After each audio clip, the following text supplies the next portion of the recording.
नमस्कार मित्रों, आज की कहानी है राजा और चालाक चोर। और चैनल पर नए हों तो चैनल को सब्सक्राइब अवश्य करें। धौलपुर गांव में एक चालाक चोर रहता था। वह इतनी सफाई से चोरी करता था कि किसी की पकड़ में नहीं आता था। लोगों का मानना था कि वह चोर किसी की आँख से काजल चोरी कर लेगा तो भी किसी को भनक नहीं लगेगी। गांव में अब वह चोरी करते करते उसे बोरियत होने लगी थी। वह दूसरे चोरों के बीच अपनी धाक जमाना चाहता था। उसने सोचा कि क्यों ना राजधानी जाकर राजमहल में सेंधमारी की जाए, कुछ बड़ा आजमाया जाए। इससे दूसरे चोरों के बीच उसका रुतबा बढ़ेगा, कद बढ़ेगा। यह सोचकर वह राजधानी आ गया। अब समस्या यह थी कि राजमहल में चोरी कैसे की जाए।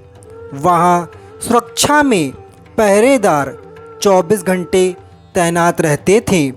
कई दिनों तक रेकी करने के बाद उसने ध्यान दिया कि महल के ऊपर जो घड़ी लगी है वह समय बताने के लिए हर घंटे बजती थी। चोर के दिमाग में एक विचार आया।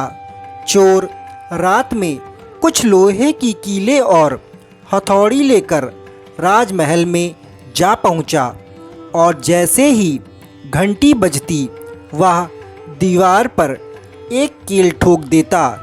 इससे घंटी की आवाज़ में हथौड़े की आवाज़ दब जाती थी और किसी को पता भी नहीं चलता था कि इस तरह उसने 12 कीलें ठोक दी। उन कीलों के सहारे वह महल में दाखिल हो गया और हीरे जवाहरात चोरी करके रफू चक्कर हो गया। अगले दिन जब राजा को चोरी का पता चला तो उसे यह जानकर बड़ी हैरानी हुई कि इतनी सुरक्षा के बावजूद भी कैसे कोई राजमहल से चोरी करने में कामयाब हो सकता है। राजा ने नगर में सिपाहियों की संख्या बढ़ाने का आदेश दिया और कहा कि नगर में ऐलान करा दो, कोई भी व्यक्ति रात में घूमता नजर आए तो उसे चोर समझकर गिरफ्तार कर लिया जाएगा। दरबार में ऐलान के वक्त चोर भी भेष बदल कर मौजूद था। उसने चालाकी से पता लगा लिया कि कौन कौन से सिपाही इस काम के लिए चुने गए हैं। उसने उन सिपाहियों के घर का पता लगाया और साधु का भेष धारण करके उनके घर पहुंच गया। वहां उसने पाया कि सभी सिपाहियों की पत्नियां चाहती थीं कि उनका ही पति चोर को पकड़े। इस बात का फ़ायदा उठाते हुए उसने सभी की पत्नियों को कहा कि पूरी रात तुम्हारे पति चोर की तलाश में बाहर रहेंगे। इस बीच चोर तुम्हारे पति का वेश धारण कर घर में घुसने की कोशिश जरूर करेगा। भले ही वह तुम्हारे पति की आवाज़ निकाले, लेकिन तुम उसे अंदर मत आने देना और गर्म कोयला फेंक देना।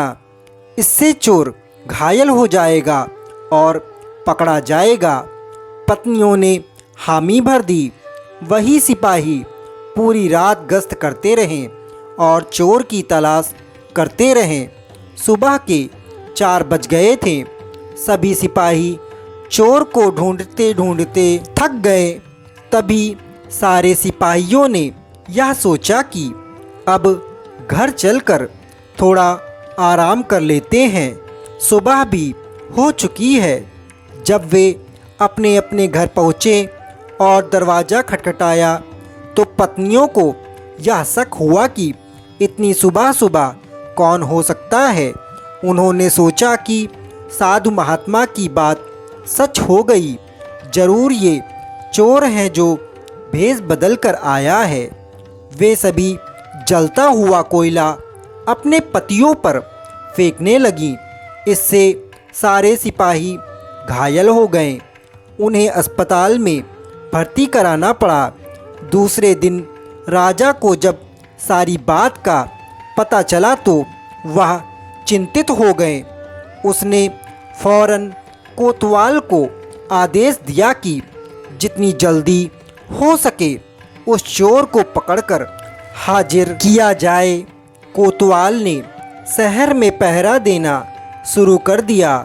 इसी दौरान कोतवाल को एक युवक आता दिखाई दिया। कोतवाल ने उस लड़के से पूछा, कौन हो तुम? युवक ने कहा, मैं चोर हूँ। कोतवाल को यकीन नहीं हुआ। भला इस तरह कोई खुद को चोर कैसे बता सकता है? उसे लगा युवक उससे मजाक कर रहा है। कोतवाल ने आगे कहा, अगर तुम चोर हो तो चलो, तुम्हें जेल में बंद करने का आदेश मिला है। वह युवक चोर तैयार हो गया। कोतवाल उसे लेकर एक कमरे में गया, जिसे देखकर चोर ने बोला कि कोतवाल साहब, इस जेल को तो कोई भी खोल सकता है। कोतवाल बोला, इसे खोला नहीं जा सकता। चोर बोला, आप अंदर जाइए, मैं बताता हूँ इसे कैसे खोल सकते हैं। कोतवाल मान गया और जैसे ही अंदर गया, चोर ने दरवाज़ा बंद करके लॉक कर दिया और हंसते हुए बोला, मैंने पहले ही बोला था मैं चोर हूँ, आप ही माने नहीं कोतवाल साहब। कोतवाल पूरी रात जेल में बंद रहा। सुबह सिपाहियों की मदद से कोतवाल किसी तरह जेल से बाहर आया और राजा के पास पहुंचकर उसने सारी कहानी सुनाई। पूरी बात सुनकर राजा भी अब दंग रह गया। अब उसने खुद चोर को पकड़ने का फैसला किया। रात होने पर राजा ने गश्त देना शुरू कर दिया। इस दौरान चोर ने साधु का भेष बनाया और एक पेड़ के नीचे धूनी जमा कर बैठ गया।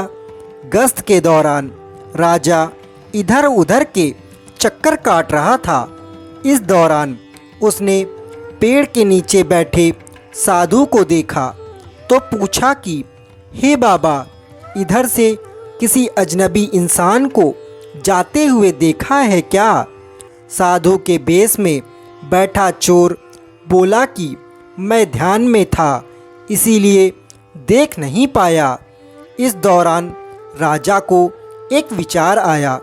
उसने तय किया कि वह साधु की पोशाक पहनकर पेड़ के नीचे बैठकर नज़र रखेगा और साधु जो चोर है उसको अपने कपड़े पहना देगा ताकि वह नगर के चक्कर लगा सके।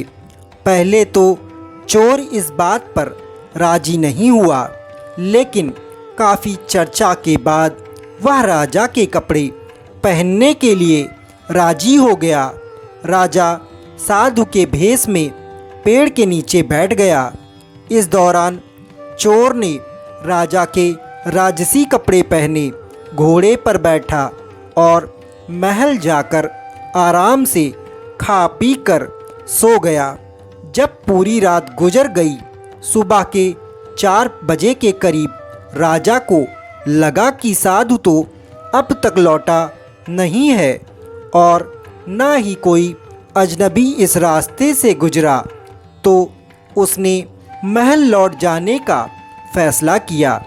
जब वह महल के फाटक के पास पहुंचा तो पहरेदारों ने सोचा कि राजा तो काफ़ी पहले महल आ चुके हैं, ये जरूर कोई बहरूपिया है। उन्होंने राजा को बहरूपिया समझकर जेल के कारागार में डाल दिया।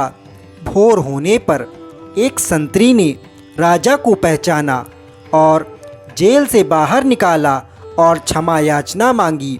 वह राजा के पैरों में गिरकर रोते हुए माफ़ी मांगने लगा। राजा ने उसे माफ़ कर दिया।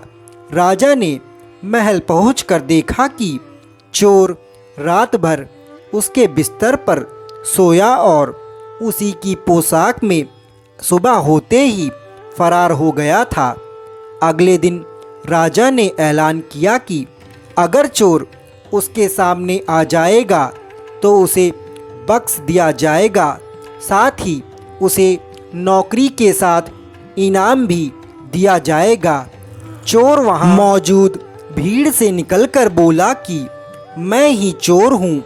सबूत के तौर पर उसने राजा को उसकी पोशाक दिखाई और चोरी का सारा सामान भी वापस कर दिया। राजा ने अपने वादे के मुताबिक चोर को माफ़ कर दिया। राजा ने भेंट में उसे एक गांव दिया और साथ ही वादा लिया कि भविष्य में वह कभी चोरी नहीं करेगा और उसे राजमहल में ही नौकरी दे दी। इस तरह चतुराई के बल पर चोर ने खुद को साबित किया और खुशी खुशी अपना जीवन यापन करने लगा। तो दोस्तों, अगर इंसान में बुद्धिमानी और समझदारी है तो वह विषम परिस्थितियों में भी खुद को साबित कर सकता है।